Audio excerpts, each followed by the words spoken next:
Hey friends, welcome back to my channel. And if it's your first time here, I'm Janetta, an author who loves to draw.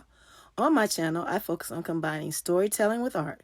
If that's something you're interested in, please like, comment, subscribe, and share. Let's get to it. Chapter 9. Dante had to quickly make progress with finding Megan's boyfriend, Ryan. He spent the weekend following a few leads, but in the back of his mind, he kept the reminder that he would have to deal with the situation he had caused for Brooklyn. He didn't look forward to setting her off, but he knew it couldn't be helped. Dante's gut told him that Ryan's roommate, Mark, knew more than he said he knew about Ryan's disappearance the last time they spoke. Dante decided to revisit him. As he approached the apartment building, he spotted Mark crossing the street, heading home with a bag of groceries. Mark spotted Dante at the same time. His reaction wasn't what Dante expected. He dropped his groceries, turned, and ran. Dante swore under his breath and took off after him. What the hell is he hiding? And why the hell is he running from me? Mark was young and fast. Dante prided himself on staying in shape, but this kid was either a former track star or so scared that adrenaline was fueling his legs to go at lightning speed. Dante had to think fast. Mark was running towards the subway. Dante took a detour and was able to head him off just before he reached the metro entrance. He tackled him to the ground. "What are you trying to do, man? Get me killed?" Mark stammered, his eyes filled with fear. He struggled to get Dante off of him. Dante pulled him to his feet but kept a good grip on him. "I just wanted to ask you some questions." "Look, man, I don't know what Ryan was into or where he is. What I do know is I don't want that goon that came by after you talked to me last time to come back."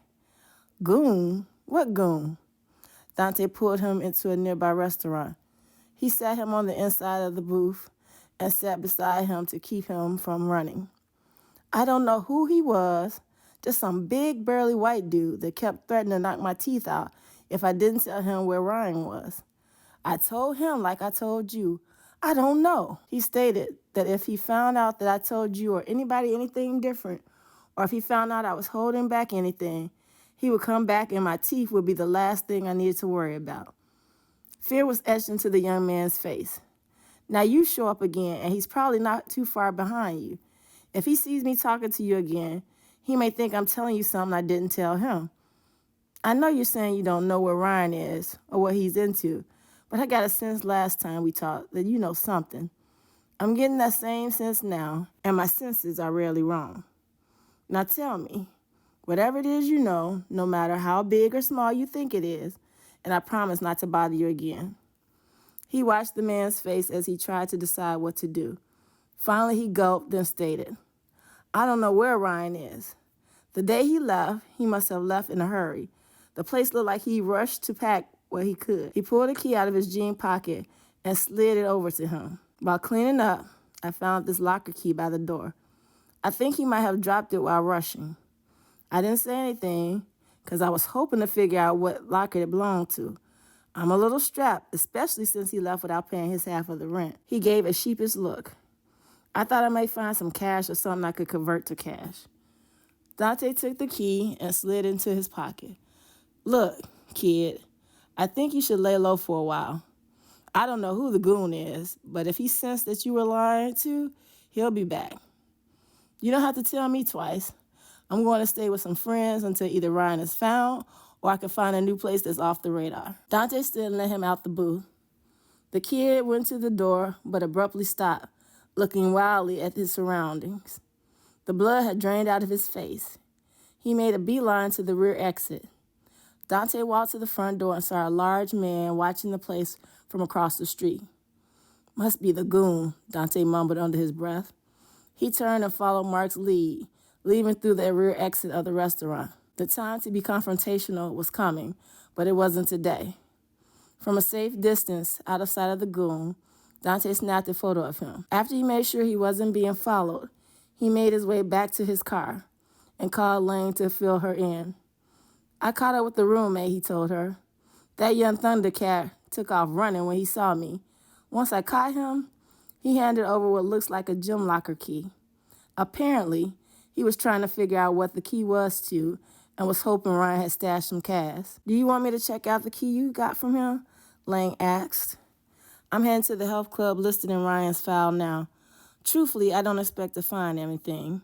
If Ryan is still alive, then he would have come back for the key if it was important. I just sent you a picture of a man who threatened Ryan's roommate and was waiting outside the restaurant. See if you can find out who he is and who sent him. All right, I'll get back to you as soon as I know something. Hey, is everything in place for me to hold that conversation with Brooklyn on Monday? Dante inquired. Yeah, last night I cleaned offices for hours to maintain my cover. Then I checked her office before I left with the rest of the cleaning staff. Someone had already wired her office for sound, so you can be sure they'll be listening in when you talk to your girl on Monday. But watch your back. There's definitely more to this place than we originally thought. Lang hung up. Dante continued on to the health club. He planned to check out the key and then track down Ryan's business partner, Tuck, to see if he could get more information out of him.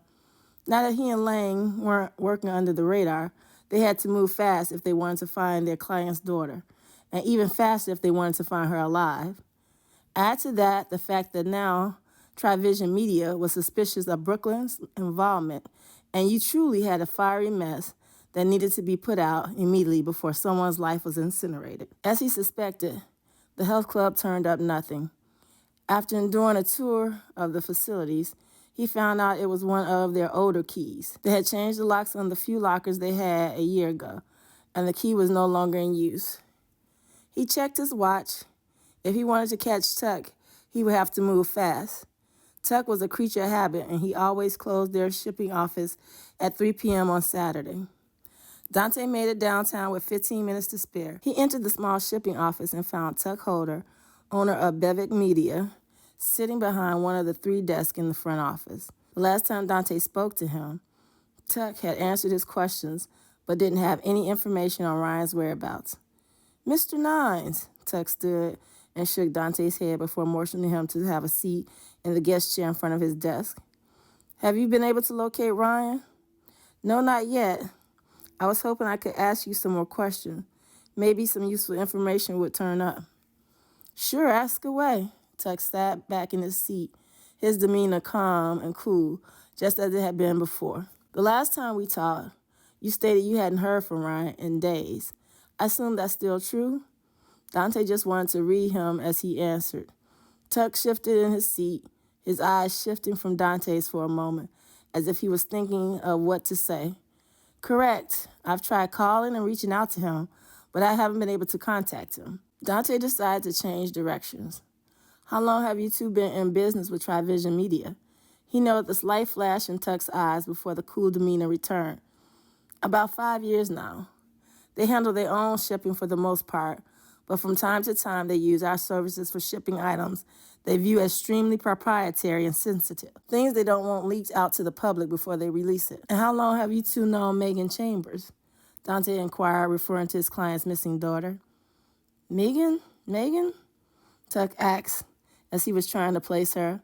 Dante looked at him strangely, wondering why he was suddenly struggling to remember Megan. Oh, you mean Meg? Tuck added. She started working for us about 2 years ago. She quit about a week before Ryan disappeared. Any ideas why she quit?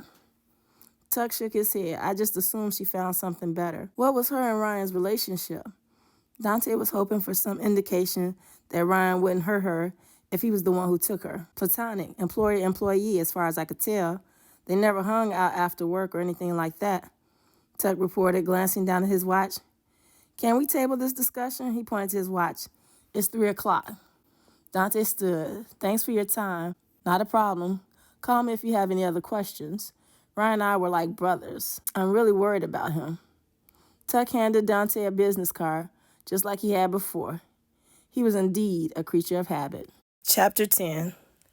The weekend flew by.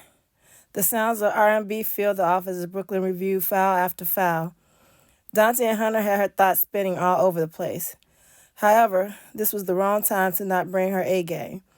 Not only were millions of dollars on the line with the acquisition, but also her promotion to assistant vice president. Brooklyn barely looked up when Denise entered, smiling from ear to ear. Denise slid into the chair in front of the desk. Well, Denise leaned forward with a devilish grin. Well, what? Brooklyn stopped and looked up at Denise.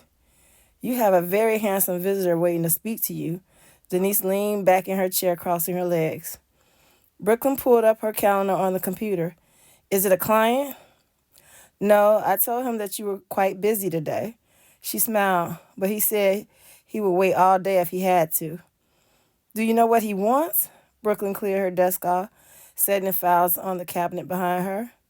To speak to you. Denise stood. I just want to remind you that I'm single again. If you want to hook me up with your visitor, I wouldn't be mad at all. I'll keep that in mind. Brooklyn smirked as Denise exited the office.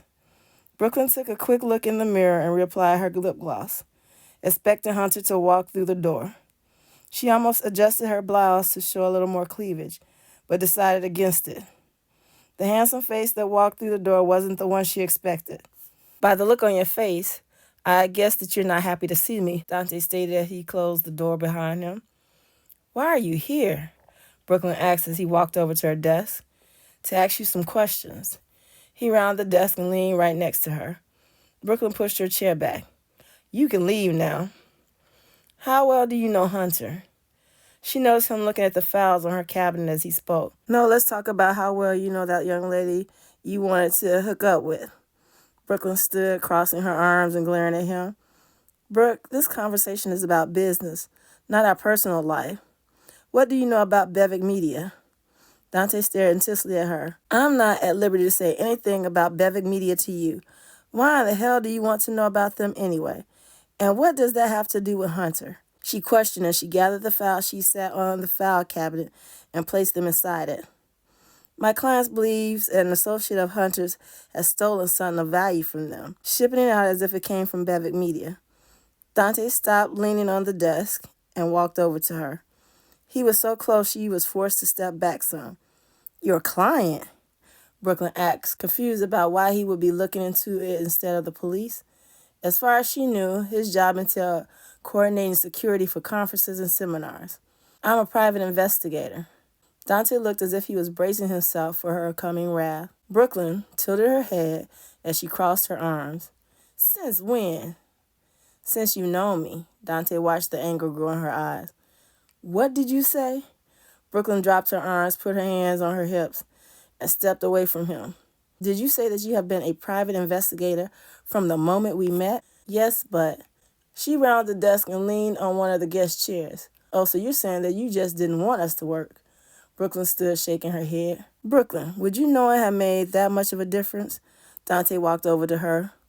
She fought hard to contain her anger. Yes, Dante Nines. It would have made a freaking difference on all those nights I waited for an email, a text, or a call. She jabbed her finger into his chest. He grabbed her arm. Why? Would knowing I was a PI have convinced you I was telling you the truth when I told you I wasn't with another woman? Yes, it would have. It would have explained a lot of things that you wouldn't. Brooklyn snatched her arm away from him. I find it very interesting that you're telling me this now, that you want information from me. Brooklyn, it's not like that. Oh, isn't it? I don't freaking believe you. She pushed him aside and headed to the door. He blocked her path. He grabbed her by the upper arms to prevent her from going around him. I ran into you at the club the other night because I went there to see if Hunter's friend might show up. You being there was a pleasant surprise. Dante, I'm so angry with you right now for so many reasons. I always felt you were keeping something from me, but you always made it seem like I was overreacting. I don't even know how to feel about you right now. Brooklyn could barely see past the tears welling up in her eyes. Look, I'm coming clean right now. Dante slid his hands down her arms and held her hands. She pulled her hands back. I need you to leave. I knew you'd be upset, but I was in love with you. If I knew that you were a PI, I would have understood your secrecy and not assumed you were with other women on these long, unexpected trips. I understand client confidentiality. What I didn't understand was why security detail for a 3-day conference extended to 2 weeks. You had me thinking about white picket fences and children, and that's saying a lot, when my number one priority for the last few years has been my career. For you, I was willing to take chances that weren't in my norm. Dante couldn't speak. He had prepared for angry, irate Brooklyn, but not this. I'm sorry, You what? You knew that I loved you. You knew I wanted us to work. I kept trying to be patient and understanding of your schedule. Since we parted ways with every man I met, I've been trying to recreate the feeling I had with you, that wonderful dynamic atmosphere of tough love. You knew when to handle me with kid gloves. You knew when to take them off. You made me better. Even when you pissed me off, you managed to make me smile. You did something for me that I can't even find adequate words to describe. Now you stand here telling me that you didn't want us to work. It's like all of it was a lie. I don't know what to do with that. That's not what I said. That's exactly what your black behind said when you chose not to tell me the reason that you were unavailable was not because you were working security for these conferences all over the world, but it was because you were working these PI cases. The tears began streaming down her face. Damn, Brooklyn. He pulled her into his arms. I messed up.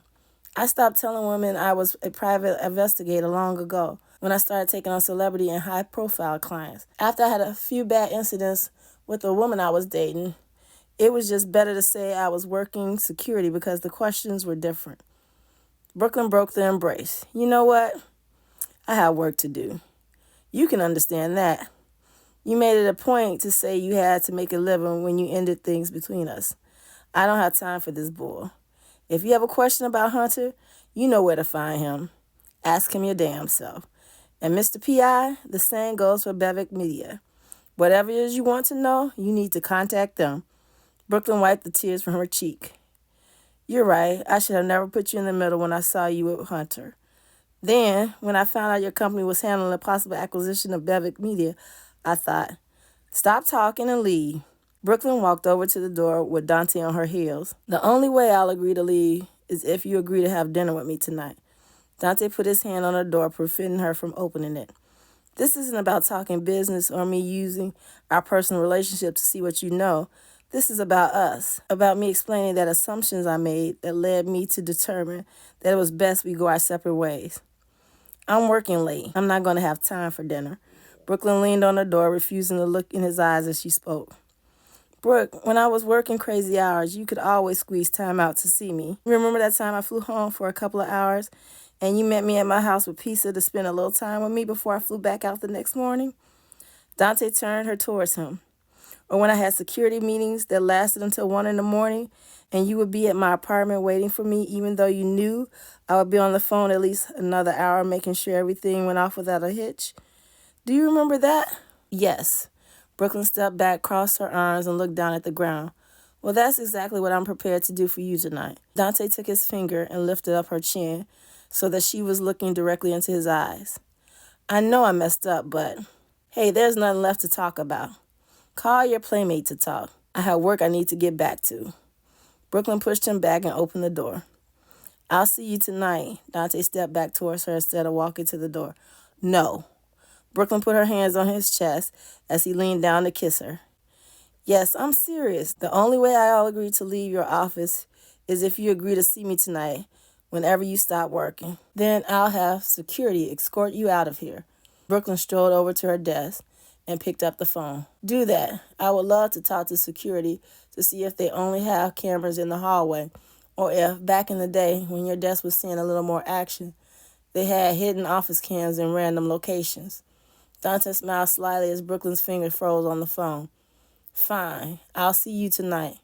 Brooklyn didn't think he'd do it, but today wouldn't be a good day to find out.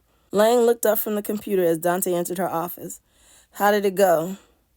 It didn't go exactly as expected, but I think it was enough to take her from under the magnifying glass. Dante took a seat on the couch, beneath a painting of a window. Then what's the issue? Lang pulled some items off the printer and handed to him. Let's just say having my ex involved is more of a challenge than I expected. Dante started looking over the printout. You need to keep your head in the game, otherwise we all might end up 6 feet under, your ex included. Damn. Dante stopped when he saw the data on the third page. This is not good. He looked up at Lang, then finished looking over the paperwork. The company has issued us an extended team. We need to find our client's daughter quickly and take our hands out of the pot. It's been a while since we had a case with this much heat. So much for me taking the downgraded case that had minimal risk of bringing trouble home to my doorstep. Lang felt the scar from the bullet she took in the gut when work followed her home. She had Dante to thank for her being alive. It's too bad her husband wasn't so lucky. It happened years ago, but there were moments like these she felt the loss like it was yesterday. Dante thought about what would have happened if he hadn't followed his instinct and followed Lang on that deadly night all those years ago. The image of her and her husband's body lying in a pool of blood in the kitchen was seared into his mind. It had been just 3 months shy of her downgrading to paper pusher so that she and her husband could start a family. In their line of work, making small mistakes and not having all the information were lethal. Yeah, this isn't a job where you want your work following you home. Dante reflected on the conversation he would have with Brooklyn tonight. He wondered how open and honest he was really willing to be with her. Dante had loved her enough to let her go to ensure her safety. Maybe it was time to love her enough to put aside his current occupation to make her picket fence dream a reality. Dante, Lang waved her hand in front of his face. Dante, she snapped her fingers several times to catch his attention. Yes, what were you saying? Dante put thoughts of Brooklyn to the side. What is our next move? Lang grabbed her notebook off the desk. Our team gets in tonight. They shouldn't bother. Split them up. Have 2 of them track down the goon and the other 2 follow Tuck. I need you back on the schedule tonight and tomorrow for the cleaning crew to see if the plan worked or if Brooklyn is still on their radar. If there are no eyes and ears in Brooklyn's office, check her files on Bivic Media and Trivision Media. See if there are any names associated with either company that we weren't aware of. And what are you going to do? Lang inquired as she slid her notebook into her messenger bag. I'm digging a little deeper into our client's past to make sure it's truly their daughter that we're trying to track down. Once we check the parents out, then check the daughter out. Dante stood, shaking his head. Why was someone so deadly following Ryan's roommate? There was a big piece of the puzzle they were missing, and if they didn't figure it out quickly, Lang was right. They would all be in danger of ending up 6 feet under. She shut down her computer and stood. I'll check in with you in the morning. Lang, stay in one of the safe houses until this case is over. Dante folded the papers and tucked them into his inside jacket pocket. I hear you loud and clear. I don't think I'm the only one from the housekeeping company working another agenda. I checked Brooklyn's office early Friday morning when I arrived. The bug wasn't there. By the time I left, it was. Saturday, it was the same thing with her phone. Then be extremely careful. We don't want them to catch you going through Brooklyn's file. FYI, Brooklyn's working late. Hope you enjoyed today's story. If you did, don't forget to like, comment, subscribe, and share. Until next time, be and stay blessed.